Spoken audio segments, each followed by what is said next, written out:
Mangwanani Mwanelepo Vukenjani, Klekras Vanave Africa. Welcome to Africa Good Morning, the news and current affairs show bringing you everything you need to know happening on the African continent and beyond. You are joined by Ashwin Berry and Glenora Shipura.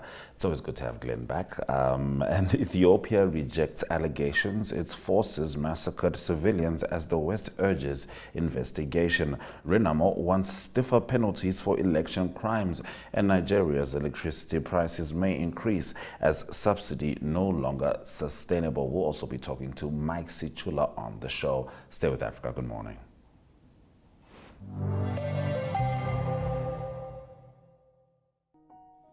On behalf of the National Road Safety Council and all stakeholders in the road safety subsector, I extend our deepest and heartfelt condolences to the former First Lady, Madam Munega Kaingos, the bereaved family, the relatives, friends, and the entire Namibian nation on the sudden passing of our beloved President, His Excellency Dr. Hage Gottfried Geingob.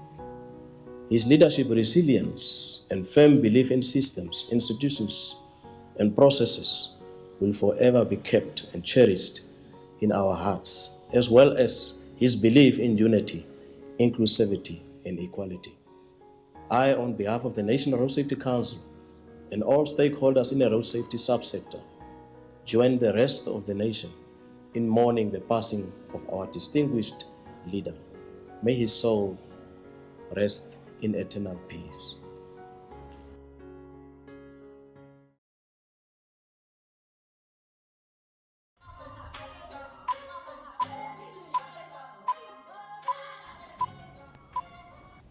All right, welcome back to Africa Good Morning. How are you, Glenn? I'm doing very well, Ashwin. Are you excited for the weekend? I am excited. Of course, we're getting into the news first. I was a little worried in our first segment that you gave up your voice for Lent.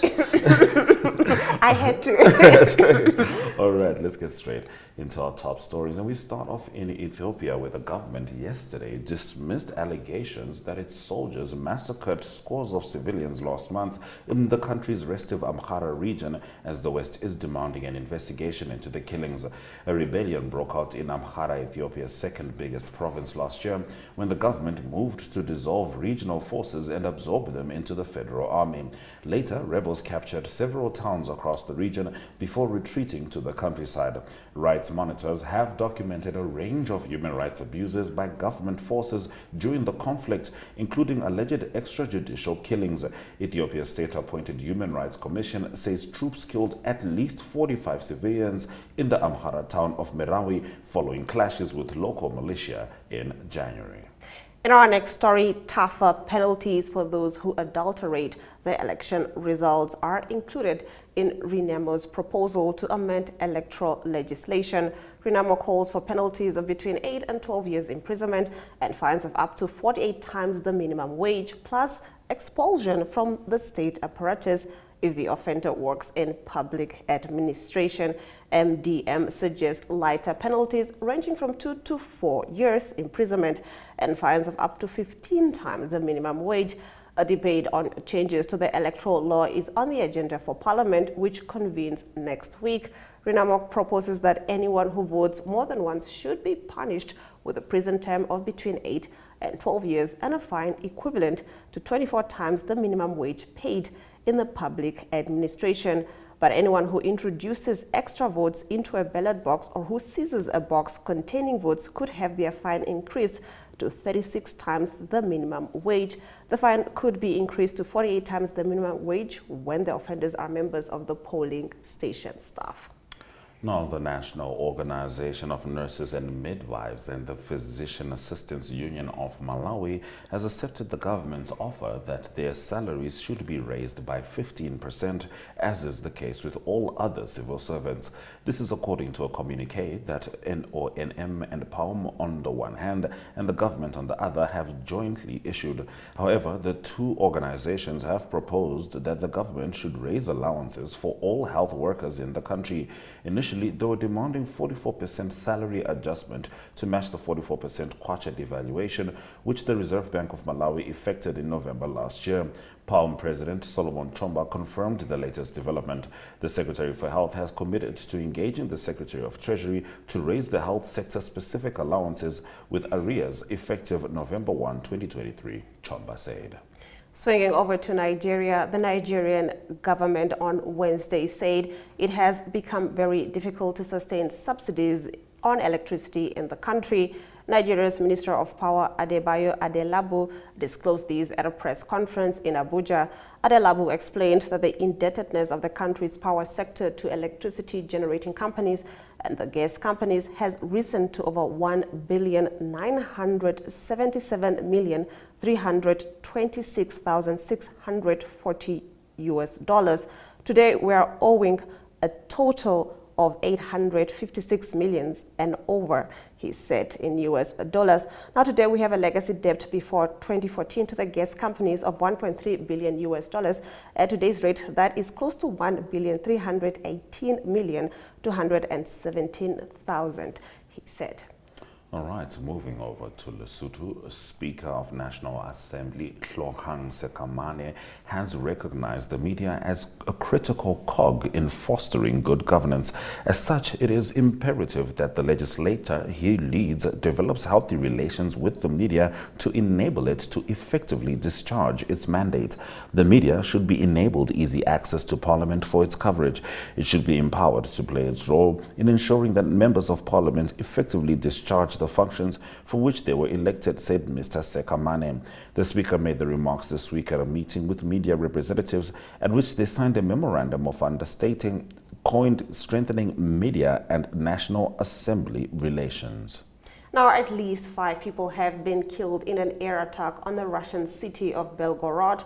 The region's governor says 18 others are said to have been wounded in the strike not far from the Ukrainian border. Now, videos circulating on social media showed several ambulances parked outside a heavily damaged shopping center with shattered windows. Russian officials said air defense systems had shot down 14 Ukrainian missiles over the Belgorod region. Russian Zvezda TV, which is closely affiliated with the Ministry of Defense, said one rocket hit a shopping center and one landed on the city's sports stadium. Belgorod lies about 30 kilometers from the border with Ukraine. It has often been targeted by Ukrainian forces since the start of Russia's full-scale invasion of Ukraine nearly 2 years ago. All right, those have been our top stories on Africa. Good morning. After the break, Mike Sichula joins us in Zambia as we get the latest stories from the real Africa. Stay with us. We are all seeking connection to each other, to the world, to the spaces we exist in.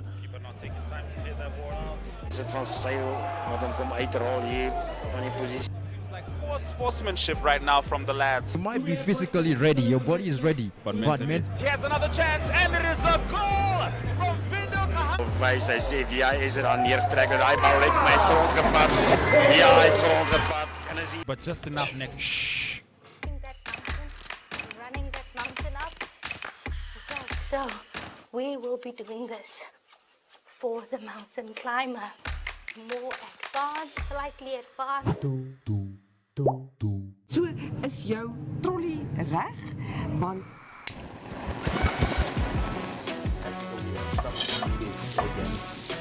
I love it. I love it. So then kickstart our countdown at number 5 with this one. Op Netwerk TV se Klets Kompas gesels ons nuus van 'n Maandag tot Donderdag. Ons kyk ook na die weer en meer. Stories wat jou raak en stories wat saak maak. They've made a mistake in denying me bail, and they've made several other mistakes in many other cases.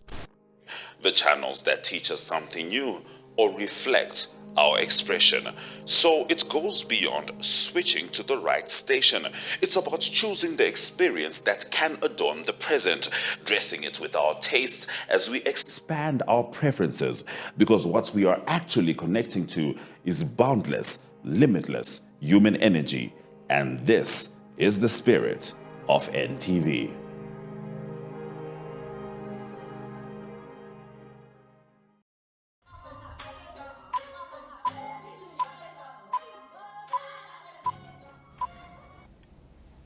All right, it's time for us to talk to Mike Sichula, stemming from Zambia. How are you, Mike? I'm very well, thank you. Africa, good morning. Africa, good morning. I wanted to say with the news stemming from Zambia, but you know, I've got a Zambian wife. Technically, Mike is my father-in-law, so you know, sometimes I'll miss a step. All right, let's get straight into our top story. In a bid to stop the spread of HIV, authorities have launched the injectable PrEP for members of the public. Do tell us more, Mike.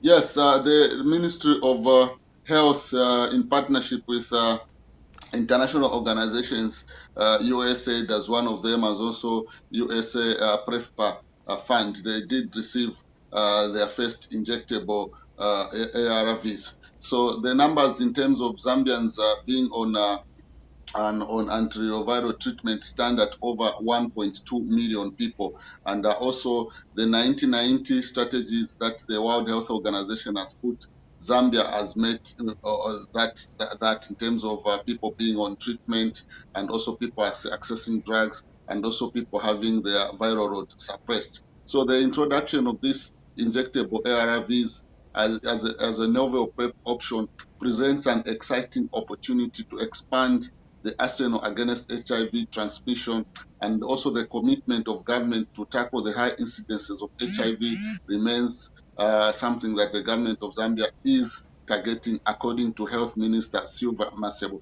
She did say this when she received the anti-injectable PrEP from the USAID. Then also the launch in terms of now giving this medical treatment to members of the public was held in Kitwe, the Copperbelt province. And also when it was launched, health authorities did say that the injectable PrEP will act as a prevention mechanism against HIV, but they also did warn people not to take advantage of this treatment, which is supposed to last for about 2 months when somebody is injected. Then also, latest figures in Zambia indicate that at least 28,000 people get infected with the HIV virus every month. So these numbers are not very good, and the government is concerned, and they're asking people to stay away from illicit activities. And if they cannot stay away, let them get PrEP so that they can prevent themselves and also prevent the lives of their sexual partners. Well, the fact that one injection lasts 2 months, you know, that does goes a long way, but of course people have to be responsible. Now, getting into your next story, following the prolonged dry spell, the country's national budget will be realigned to allocate more resources to ensure food security in the country. Can you get into this? Well, so Zambia's staple food is maize, and predominantly Zambia's cultivates this from rain-fed activities. In terms of using winter maize or maize that you can irrigate, it has been considered to be expensive. So most of Zambian farmers who cultivate maize do it during the rain season. But as you can see from that picture there, some of the maize are stunted, some of them are withered, because there's been a dry spell for over 3 weeks, and this has affected most of the Zambia's agricultural provinces, such as the Eastern Province, Central Province, Southern Province. So according to the Minister of Environment, he did tell the National Assembly yesterday that the prolonged dry spell is likely to affect the food security in Zambia, and also electricity generation, water supply, and among other things such as loss of employment. So yesterday, when President Hichilema was part of the church to pray for rains at one of the hotels here in Lusaka, he did say that the national budget will have to be realigned to allocate more resources to ensure food security in the country. So he also says that the Food Reserve Agency is ready to purchase every maize crop from the country to ensure that the country's food security is not disturbed. So usually Zambia, when it produces over 3 million metric tons of maize, then the country goes into the export market. But when it harvests 2 million metric tons and below, then the country does not go into exports. So this challenge has created the situation that government is now wants to allocate resources, preferably to buy maize and give regions that have been heavily affected by this dry spell. All right, we'll certainly be keeping an eye on that for more updates. Now, mining investor Vendata Resources has disbursed the first $25 million to pay salaries to employees of Konkola copper mines. Tell us more. Yeah, so this mine was repossessed, was placed under liquidation by the previous administration. They cited a number of things such as the investor Vendata failing to honor its promises in terms of investing so that this mine can revamp its production. So when the new administration came into office, they took a drive to give this mine back to the owner, that is Vendata Resources. So over these years, there have been a back and forth because the matter was already in court. So now there's an indication that this mine will be given back to Vendata because a number of things have been done in place, but they just need to follow the right procedure of giving back to this mine. So as that is being awaited, the company has made available $25 million to pay salaries that have been outstanding, and also contract labor that has been outstanding, and other critical services needed to maintain the integrity of the mine. So according to Vendata Director of Corporate Communications, Masuzo Njovu, he says a technical team has also been deployed at KCM to work together with the current management to ascertain the state of the asset. So Zambia has set a target of at least producing 3 million tons of copper in the next 10 years. So Konkola copper mines is one of the mines that the government is relying on so that this can be attained. And also Zambia gains a lot of forex from the export of copper. So with the reduced production and export of copper, Zambia has been heavily affected by the lack of dollars on the market, which has seen the kwacha trading around 27 kwacha per buying $1. So which is something that has contributed also to the high cost of doing business, because most of the things that Zambia produces through its local companies are exported, are imported, and you need dollar to import those products. Now getting into your last story, in some exciting news for a copper queen who broke the world transfer record when she joined Bay FC from Madrid CFF. Can you tell us who this player is, please? Yes, so this is the Copper Queen Zambian forward Rachel Kundananji, who became the world's most expensive women's player in football history after signing for US team Bay FC. So she snapped the world transfer records, as you can see there, over 735,000 euros, something that has beaten the records of other previously held by a Colombian football player that joined a European side. So this development has excited a number of soccer fans in Zambia, because now they are saying she has put the Zambia on the world market, and also a lot of people now want to look into Zambia to see what can she do when she dons the jersey of her new side in USA. So she has been in Spain, where she has also broken some records in terms of her scoring, and also she has been to the World Cup, and she has improved in the last 6 years. So this is a lady that at one point in time, about 6 years ago, she was working as a construction worker, just helping men to do the mixing of sand and cement.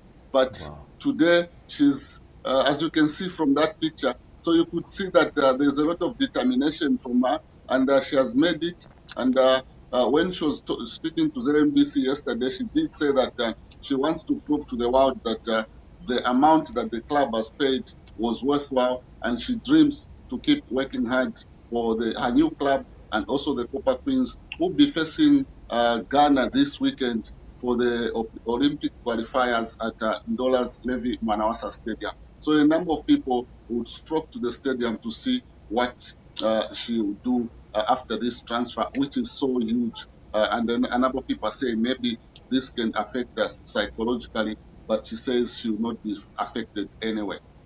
All right. Thank you very much, Mike, for bringing us the news stories from Zambia. Thank you very much, Africa. Good morning. Have a lovely weekend. All right, now before we go to the weather, just a quick economic news update. The government of Uganda is negotiating with its Tanzanian counterpart on importing all of its oil products through the Dar es Salaam port. The move would mean to end imports via Kenya's Mombasa port, Uganda's energy minister told Reuters on Thursday. So we're going to head on over to the weather, straight to the economic indicators just before the sport.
Good day everyone, time for international sports news. Starting off with tennis news first. It's the Qatar Open being played, WTA. It's a women's thousands tournament, and the big news there is number 2 seed and number 4 seed is out in the second round. Firstly, number 2 seed, it's Coco Gauff, the 19-year-old from America. She suffered a shock defeat in the second round. She lost to Katarina Siakokova, and she lost by 6-2 and 6-4. And also it is Ons Jabeur of Tunisia, also out in the second round. She lost to Lesia Turenko. She's from the Ukraine, and the score there was 6-3 and 6-2. It was a better result.